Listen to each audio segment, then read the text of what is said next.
Hello and welcome to legal edge academy. आज हम लोग एक बहुत ही इंपॉर्टेंट टॉपिक के ऊपर डिस्कस करने वाले हैं कि what should we do after law. Law के बाद बहुत लोगों का प्रॉब्लम होता है कि आइदर वो लोग लिटिगेशन में जाना चाहते हैं या फिर कॉर्पोरेट वर्ल्ड में जाना चाहते हैं या फिर कौन सा स्ट्रीम चूज़ करें, उसके लिए उन लोगों को बहुत कन्फ्यूजन होता है। तो आज का ये टॉपिक है कि beyond the degree the real world blueprint for legal professional begins here. तो वीडियो के अंत तक बने रहिएगा and at the end of this video you will be very much sure कि आप लोगों को कौन सा स्ट्रीम चूज़ करना है। पहले हम लोग समझते हैं कि हमें स्कूल और कॉलेजेस में, जैसे कि लॉ स्कूल होता है, उसमें क्या सिखाया जाता है एंड रियल वर्ल्ड में एक्चुअली क्या होता है। आप देख सकते हैं यहाँ पे कि in the law school bubble करके मैंने एक बबल बनाया है जिसमें कि हम लोग किस चीज़ के ऊपर फोकस करते थे।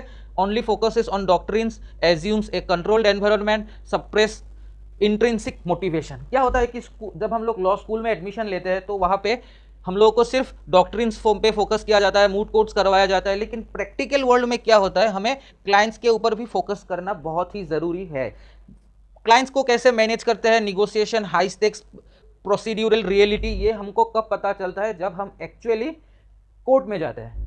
तो यहाँ पे क्या हो रहा है, there is a systematic gap.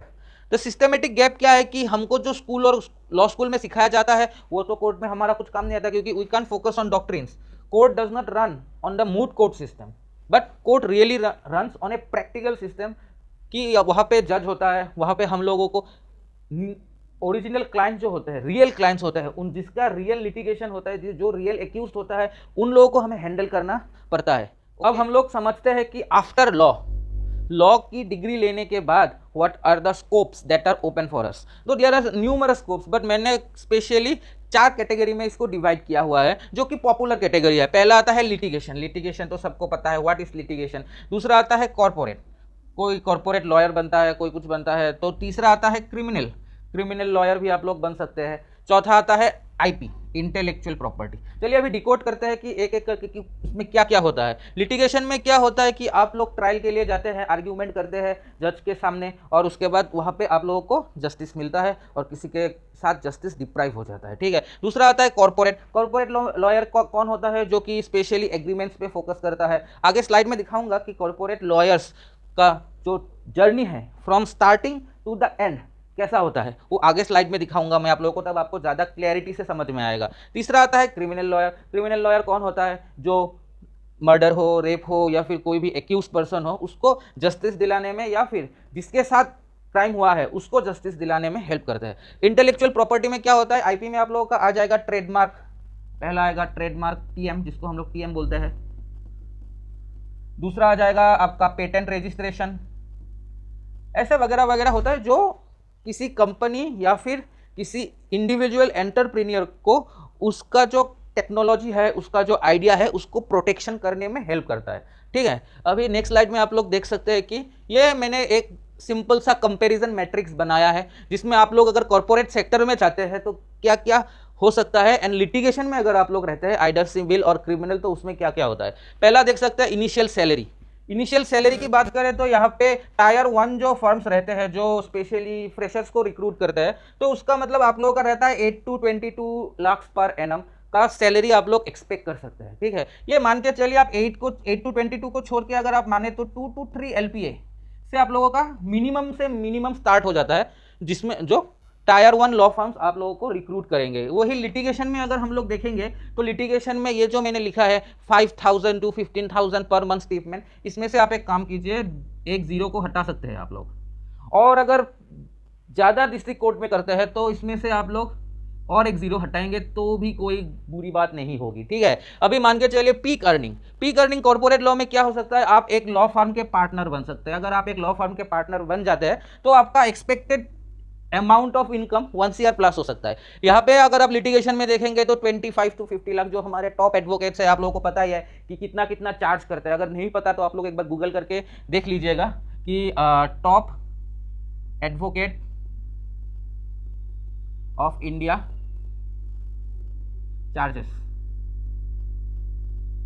वहाँ पे आप लोग देखेंगे तो ये 1 CR उन लोगों का एक दिन में हो जाता है, ठीक है, बहुत सारे केसेस में। अब तीसरा आता है डेली रियलिटी में क्या होता है कि आप लोग अगर कॉर्पोरेट में काम कर रहे हैं तो वहाँ पे आपको ऑफिस बेस्ड स्ट्रक्चर मिलेगा। एक ऑफिस मिलेगा, AC मिलेगा, टेबल मिलेगा, चेयर मिलेगा, लैपटॉप मिलेगा, जहाँ पे आप लोग अपना काम करेंगे। And they mainly focus on drafting. Drafting में उन लोगों का ज़्यादा फोकस रहता है। वही लिटिगेशन में क्या होता है, लिटिगेशन में आप लोगों को ऐसा कुछ सुविधा नहीं मिलेगा। लिटिगेशन में आपको हमेशा कोर्ट में जाना पड़ेगा, उसके बाद इनकम भी अनप्रेडिक्टेबल है, हैवी इनिशियल स्ट्रगल है, इनिशियली आपको बहुत स्ट्रगल करना पड़ेगा। मैंने बोला था ना आपको, ये 5000 से एक जीरो हटाइए, अपने आप को देखिए। उसके बाद आप बहुत सारे स्टूडेंट्स को भी देखेंगे जो नया नया लॉ करके आए हैं, उनका 50-60 रुपये होता है ये पर डे मान के चलिए, ठीक है, पर मंथ नहीं, पर डे, ठीक है। अब मान के चलिए long term security. Long term security corporate में क्या होता है कि जॉब डिपेंडेंट होता है जब तक लॉ फर्म है तब तक आप लोगों का इनकम है। लिटिगेशन में क्या होता है, इंडिपेंडेंट होता है। जब तक आप कोर्ट में आ सकते हैं, चाहे आप लोग व्हील चेयर में भी आ जाए आर्ग्यूमेंट करने, तब तक भी आप लोगों का इनकम होता रहेगा। उसके बाद क्या है, यहाँ पे मार्केट फ्लक्चुएशन बहुत है इन कॉर्पोरेट लॉ।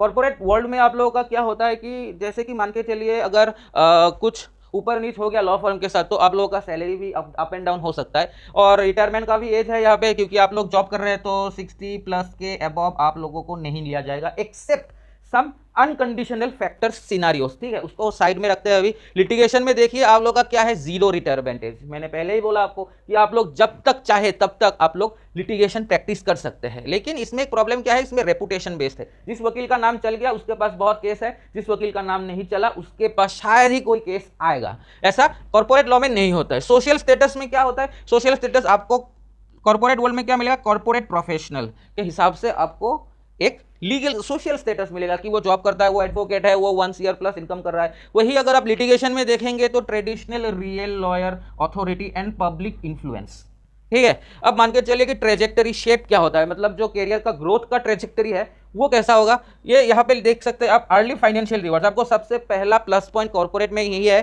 कि आप लोगों को पहले ही साल में आप लोगों का इनकम आना चालू हो जाता है, जो आप लोगों का लिटिगेशन में नहीं होता है। Litigation once time. अब देखिए मैंने आपको पहले बोला था कि मैं आपको बताऊंगा कि what is the anatomy of the corporate track. Corporate में अगर आप लोग जाना चाहते हैं तो इसका एनाटॉमी क्या होगा। व्हेन यू विल पास, सबसे पहले आप लोग बनेंगे जूनियर एसोसिएट, उसके बाद आप लोग बनेंगे सीनियर एसोसिएट, उसके बाद आप बनेंगे काउंसिल, उसके बाद बनेंगे आप लोग पार्टनर्स, ठीक है। और जैसे जैसे आप लोगों का इंक्रीमेंट होता रहेगा वैसे वैसे आप लोगों की सैलरी भी इंप्रूव होती रहेगी। यहाँ पे देखिए, अब देखिए लिटिगेटर का क्या होता है, जो लिटिगेशन करते हैं, जो कोर्ट में जाते हैं, उनका क्या होता है। सबसे पहला है, ये आप देख सकते हैं कि सबसे पहला है द वैली ऑफ स्ट्रगल।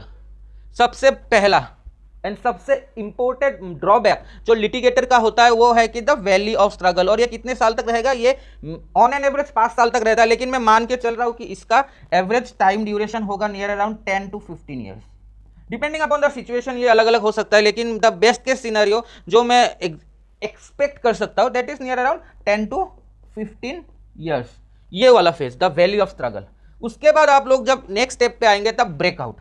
इस ब्रेकआउट में क्या होगा, आप लोगों को इंडिपेंडेंटली इनकम आना चालू होगा। यहाँ से आप लोग इंडिपेंडेंटली केस लड़ेंगे, केस फाइल करेंगे, लोगों के हक में आर्ग्यूमेंट करेंगे और केस जितवाएंगे। तब आप लोगों के पास क्या होगा, लोगों का एक विश्वास होगा कि हाँ ये एडवोकेट के पास अगर हम लोग अपना केस देंगे तो ये जितवाने के चांसेस बहुत ज़्यादा है। उसके बाद नेक्स्ट स्टेप द अथॉरिटी। एक बार जब आपने ब्रेकआउट फेज में आ गए उसके बाद तो बस the curve will go always up, ये नीचे जाने वाला है नहीं अनटिल एंड अनलेस आपने कुछ गलत काम नहीं किया हो, ठीक है। अभी चलता है यहाँ पे द क्लाइंट मैनेजमेंट मैट्रिक्स। ये स्पेशली उन लोगों के लिए है जो लिटिगेशन करना चाहते हैं या फिर लिटिगेटर बनना चाहते हैं या फिर लिटिगेशन में काम ऑलरेडी शुरू कर दिए हैं। पहला क्या आता है कि द ट्रांसलेशन रूल। आपके पास अगर कोई क्लाइंट आता है, आपको अपना प्रॉब्लम बोलता है, तो आपको कॉम्प्लेक्स वर्ड्स यूज नहीं करने हैं। कॉम्प्लेक्स वर्ड्स जैसे कि आपको अगर बोला कि सर मेरे को किसी ने एक थप्पड़ मार दिया, अब मैं क्या करूँ, मैं एग्जाम्पल के लिए बोल रहा हूँ। आप बोलेंगे, आप उनको नहीं बोलेंगे कि अच्छा वो हर्ट है या ग्रीवियस हर्ट है, ऐसा बोलेंगे तो क्लाइंट क्या समझेगा कि ये क्या बोल रहा है, मेरे को भी कुछ समझ में नहीं आ रहा है,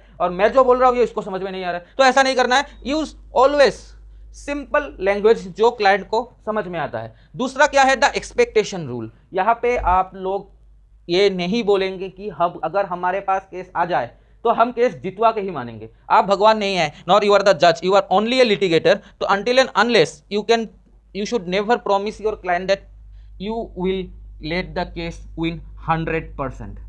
ये गारंटी आप लोग देंगे तो अगले बार टाइम से आप लोगों के पास क्लाइंट नहीं आएगा। बहुत सारे लिटिगेटर्स को मैंने देखा है कि शुरू में ऐसा बोल देते हैं वो लोग कि आप हमारे पास केस दीजिए, हम आपको 100% जिताने का गारंटी लेते हैं, लेकिन ऐसा एक्चुअल एंड रियल वर्ल्ड में नहीं होता है, बिकॉज आप एडवोकेट को भी नहीं पता है कि वो केस जीतेगा या हारेगा। It all depends upon the जज। आप जज के सामने अगर अच्छे से प्रेजेंट करेंगे, अपने फैक्ट्स रखेंगे, अपने डॉक्यूमेंट्स रखेंगे, या फिर उन अपने विटनेसेस को अच्छे से प्रोड्यूस करेंगे, जज को अगर आपने कन्विंस कर दिया, तो आप बोल सकते हैं कि you have still a chance to win the case.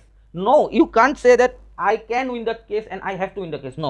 और तीसरा है द ट्रांसपेरेंसी रूल। यहाँ पे सबसे ज़्यादा लोग फंसते हैं, जिसके वजह से एडवोकेट्स लोगों का नाम बदनाम होता है। वो क्या करते हैं, ट्रांसपेरेंसी रखते ही नहीं अपने फीस के अंदर। पहले बोलेंगे कि आपको की फाइलिंग के लिए आप एक काम कीजिए, 10,000 दे दीजिए, हो जाएगा। पूरा केस के लिए 10,000 दे दीजिए, हो जाएगा, ठीक है। जब वो क्लाइंट आपको 10,000 दे देगा, वो बोलेगा कि नहीं, ये तो सिर्फ फाइलिंग का कॉस्ट है, ये तो सिर्फ फाइलिंग का कॉस्ट है।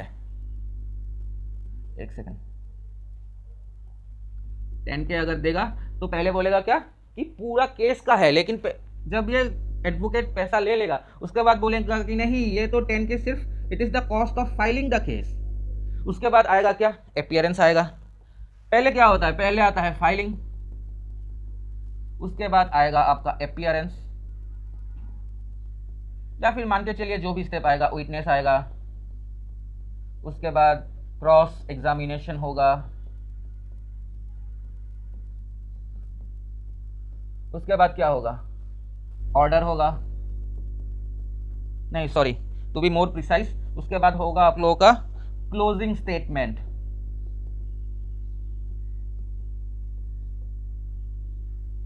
उसके बाद होगा आप लोगों का ऑर्डर, उसके बाद आएगा जजमेंट।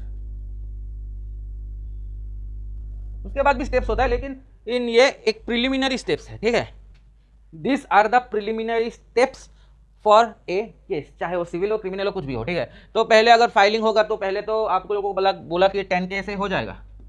क्लाइंट समझेगा कि ये पूरा का पूरा स्टेप 10K में हो जाएगा, नहीं, पहले वो फाइलिंग के लिए 10K लेता है, अपीयरेंस के लिए अलग से लेगा, विटनेस के लिए अलग से लेगा, क्रॉस एग्जामिनेशन के लिए अलग से लेगा, क्लोजिंग स्टेटमेंट के लिए अलग से लेगा, मतलब हर डेट पे अलग अलग तरीके से पैसा लेगा। तो क्या होता है कि जो ट्रांसपेरेंसी है, ट्रांसपेरेंसी खत्म हो जाता है, ठीक है। ये आप लोगों को नहीं करना है। अब आइए द 10-year कैरियर आर्किटेक्चर पे। यहाँ पे आप देखिए कि कॉर्पोरेट जो ट्रैक होता है, द कॉर्पोरेट ट्रैक में क्या होता है कि यहाँ पे देखिए आप लोग 7 to 10 years में आप लोग मास्टरी फेज पे पहुंच जाते हैं। This is the ultimate phase, इसके ऊपर मतलब कोई फेज हो ही नहीं सकता, ठीक है।